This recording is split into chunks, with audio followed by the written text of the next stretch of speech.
안녕하세요. 5월 30일입니다. 계절의 여왕이라고 하는 5월달도 이제 오늘과 내일 이틀 남겨놓고 있습니다. 1년 중 가장 좋은 계절이라고 할 수 있는 5월, 이제 떠나보낼 때가 된 것 같습니다. 곧 장마가 오고 또 삼복 무더위가 우리를 다 지치게 만드는 시간이 가까이 다가오고 있습니다. 아직 2일은 남았으니까요. 남은 이틀 5월을 좀 만끽하면서, 요즘 날씨도 좋으니까 햇볕도 좀 많이 쐬시고, 비타민 D 햇볕으로 공급된다고 하잖아요.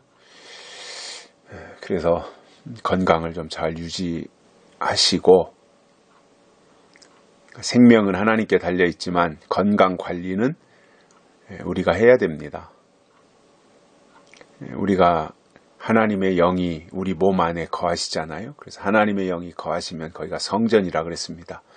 성전 관리는 우리가 해야죠.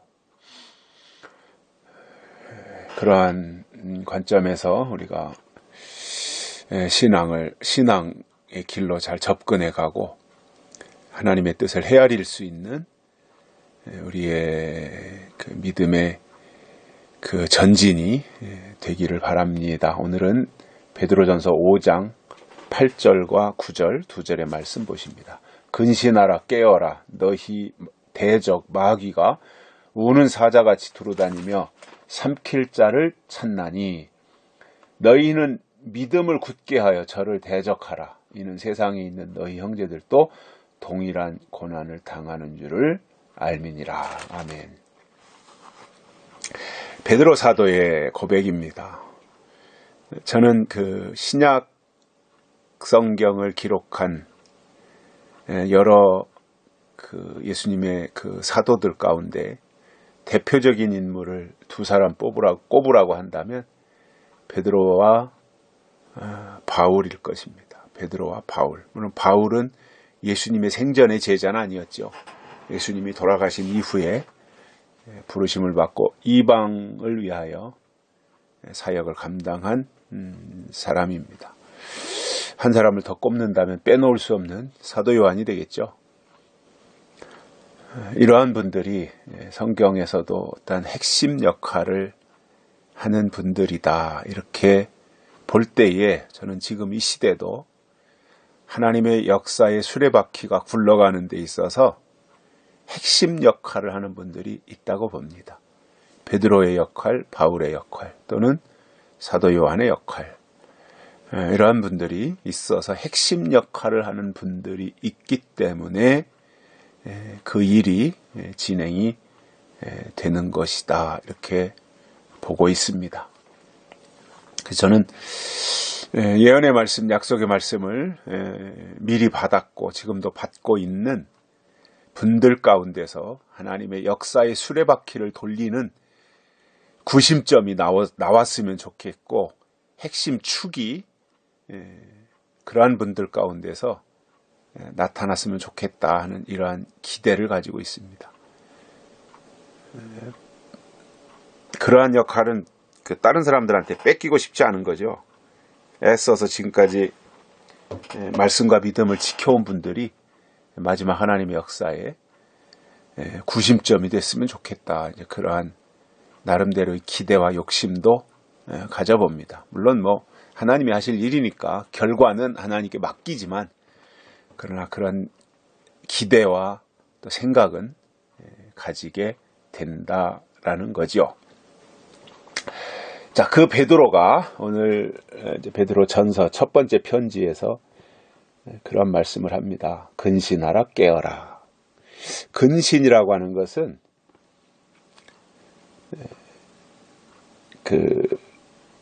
모든 것을 이렇게 잘 규모 있게 행동이나 몸가짐이나 이런 것들을 잘 해서 이렇게 삼가한다 그러죠.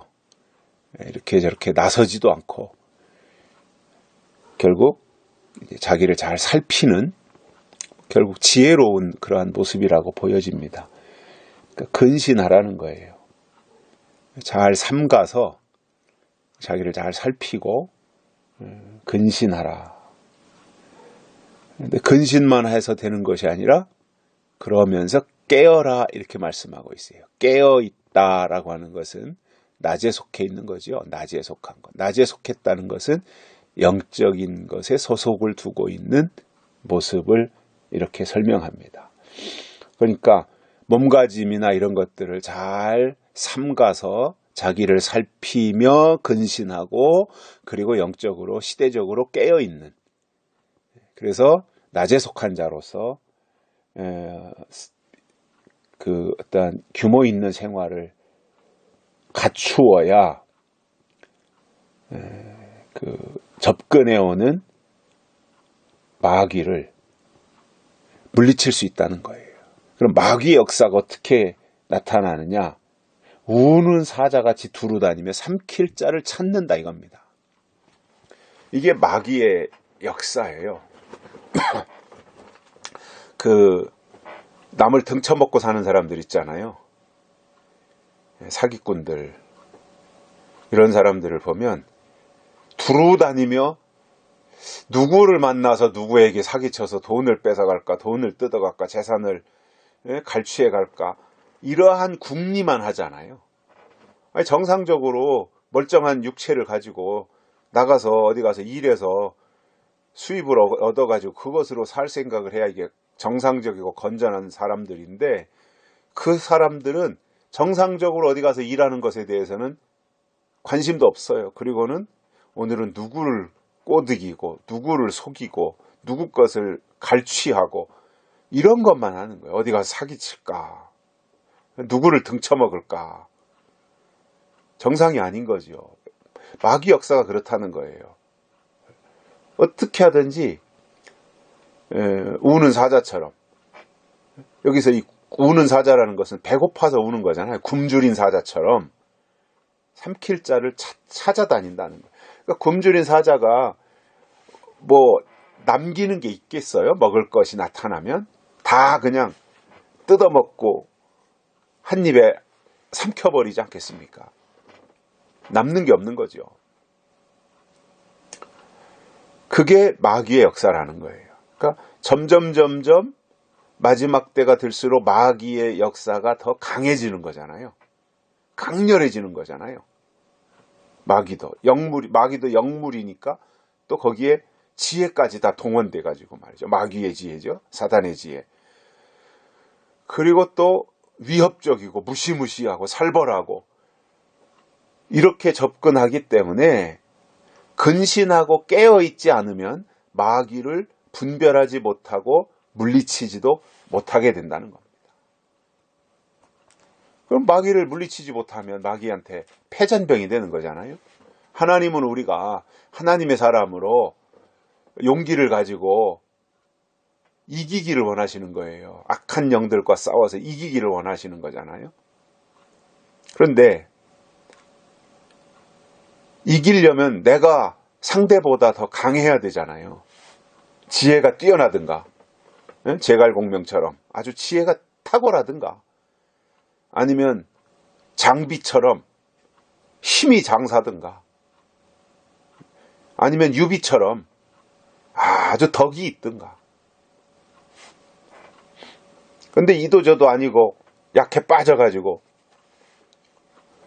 그러면은 마귀를 어떻게 물리칠 수 있어요? 적이 나타나면 적의 동태를 다 파악해가지고 지금 접근해오는 적은 숫자가 몇 명 정도 되고 저들이 가지고 있는 무기는 어떤 무기를 가지고 있고 저들의 전술은 어떤 전술을 펼치고 있고, 이런 것들을 다 파악하고 거기에 대해서 대비하고 있다가 이제 전장에 나가서 싸움이 붙으면 미리 파악하고 있던 것으로 이제 그들을 물리칠 수 있는 거잖아요.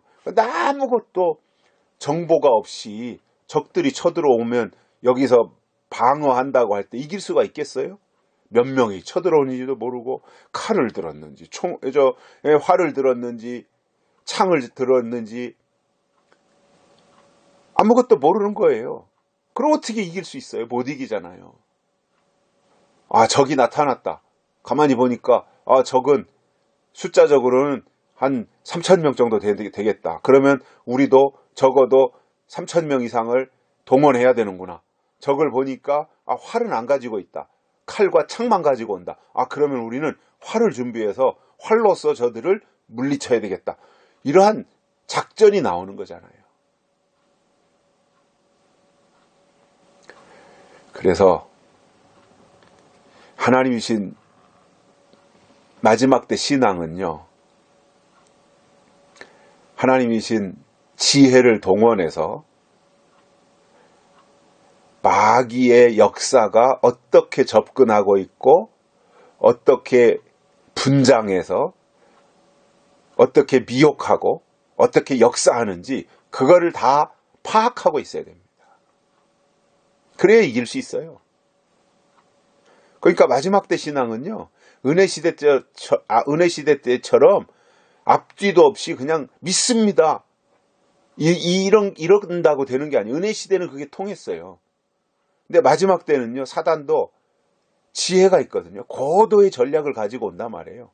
미혹이라고 하는 게 시시껄렁하게 해서 미혹이 되나요? 악착같이 하고 분장을 하고, 별 수단 방법 다 동원해가지고 해야 미혹이 되는 거잖아요. 마지막 때 악한 세력들이 그렇게 접근해 오니까 그것을 꿰뚫어서 분별해낼 수 있는 그러한 안목을 가져야 그 다음에 싸워서 이길 수 있게 된다는 거예요. 무대뽀로 되면 무대뽀 아닙니다. 믿기만 하면 되는 거 아닙니다. 뭘 믿어요, 믿기는. 약속을 믿어야 되는데 뭘 믿는다는 거예요, 도대체가. 그러면서 하시는 말씀이 뭐예요? 8절에서는 근시의 나라 깨어라 이렇게 말씀해놓고, 그 이유는 대적 마귀가 삼킬 자를 찾아다니며 사자처럼 다가오고 있으니 근신하고 깨어서 그것을 잘 파악하고 있어야 된다라는 것이고, 9절에서는 믿음을 굳게 하라라는 거예요. 굳세게 하라는 거죠. 강하게 하라는 거죠. 우리의 믿음이 연약해지면 안 됩니다. 믿음이 늘 강하고 담대해져야 됩니다. 그래야 우는 사자같이 접근하는 이 마귀의 괴계를 능히 물리칠 수 있는 거예요. 내가 강해야 이기는 거지 내가 약하면 어떻게 이겨요? 내가 면역력이 있어야 감기에 균이 들어왔다가도 떠나가고, 콜레라의 균이 왔다가도 떠나가고, 메르스의 균이 왔다가도 떠나가고, 내가 면역이 있으면 그것을 다 물리치는 거예요. 왜냐? 건강하니까. 근데 내 면역성이 약해져가지고 아무런 어떤 저항력이 없이 약해지면 온갖 질병들이 세균이든 바이러스든 침투에 들어와서 나를 공격하는 거 아니에요. 그럼 내가 병이 나는 거잖아요. 약해진 거잖아요, 그게. 암이라고 하는 것도 그렇잖아요. 암이라는 것도 사람 몸에는 하루에 1,000개에서 3,000개의 암세포가 발생한다 그러잖아요. 그런데 많은 사람들이 건강하게 살아요. 왜 그러냐 하면 우리 몸 안에서 암세포를 파괴하는 세포가, 임파구가 계속해서 만들어지는 거예요. 그러니까 암세포가 만들어지는데 그 암세포를 처단하는 임파구가, 또 다른 세포가 또 우리 안에 나와서 우리 몸에서 생성이 되어가지고 암세포를 다 잡아먹는 거예요. 그러니까 암에 안 걸리는 거잖아요. 건강한 면역세포가 계속 만들어지니까 암세포를 다 잡아먹어버리는 거예요. 근데 이제 의학적으로 보면은 암세포를 잡아먹는 킬러, K세포라고 그러나요? 그 킬러. 그게 언제 만들어지느냐? 밤에 잘 때 뇌 속에서 무슨 호르몬이 나와가지고 암세포를 처단하는 임파구가 나온다는 거예요. 호르몬이 나온다는 거예요. 그래서 그게 밤 11시부터 새벽 3시인가 4시인가 그때까지 밤에 잠잘 때 그 뇌에서 호르몬이 분비된다는 거죠. 그래가지고 우리 몸을 다 청소하는 거예요. 면역을 강화시켜 주는 거예요. 그래서 밤에는요 자야 돼요. 하나님이 다 이유가 있어요. 그렇게 창조하셨어요. 요즘 사람들이 밤에도 잠 안 자고 밤에는 게임하고 낮과 밤이 바뀌어가지고 말이죠. 밤 한 11시부터 새벽 서너 시까지 게임하고 그리고는 이제 새벽이 되면 그때서 자가지고 아침 한 11시나 12시나 돼야 또 눈 비비고 일어나서 이렇게 행동하면은 그 몸이요 견디지 못해요. 며칠은 뭐 지장이 없겠지만 계속 그렇게 한다. 그거는 몸의 기능이 정상이 될 수가 없어요. 하나님이 창조하실 때 그렇게 안 만들으셨어요. 낮에는 햇빛 쬐면서 일도 하고 밖에서 활동을 하고 밤에는 잠을 자고 그래야 하나님의 창조의 섭리에 순종하는 겁니다. 그것도. 근데 요즘에는 그냥 젊은 사람들 보면 밤늦게까지 안 자고 뭐 컴퓨터하고 게임하고 그러다 보니까 다 난폭해져 가지고 말이죠. 비정상이에요. 질병이잖아요.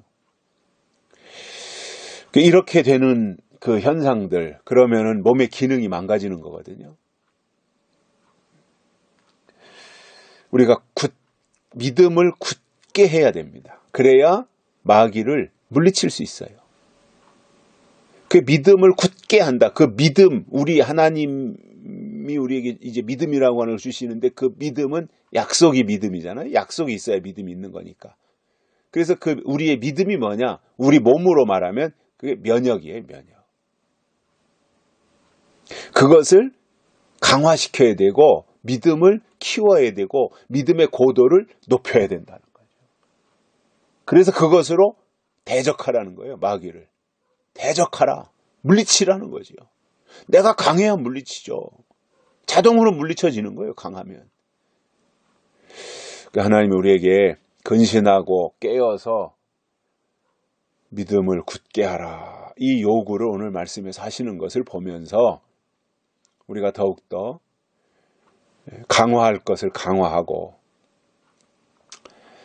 그래서 하나님과 더 가까워지고 하나님을 더 많이 닮아가고 하나님의 뜻을 깨닫고 하나님의 계획을 우리의 가슴에 품고 그것을 하나하나 이루어가는데 우리들이 선하게 쓰임받기를 원하고요. 오늘 하루 동안도 하나님이신 은혜가 강같이 하수같이 우리의 심령에 흘러넘치는 이 복된 하루가 되시기를 바랍니다. 여기까지 하겠습니다. 감사합니다.